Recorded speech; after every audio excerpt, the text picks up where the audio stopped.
Patay ang upat ka mga trabahante sa usa ka fishing company sa Zamboanga City. Human gituhuang na-suffocate samtang misulay og limpyo sa usa ka hatch o sudlanan sa makuhang isda sa usa ka fishing vessel.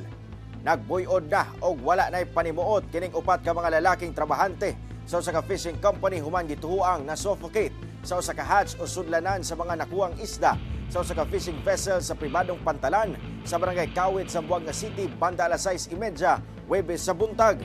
Sa investigasyon sa Zamboanga City Police, human kuno gihabwa ang mga sulod nga isda sa mong sudanan. Duha ka empleyado niini ang misulod aron manglimpyo. Apan kalit kining nakuyapan ug nawad-an og panimuot.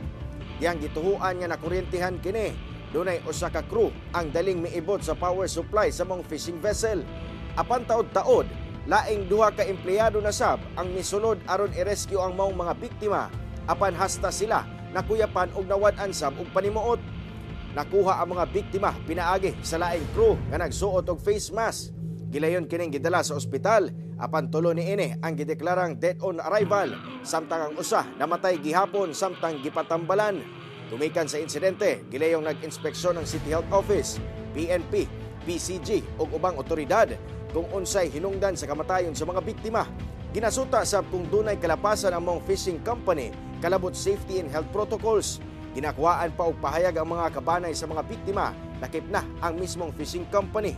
Padayon ang investigasyon.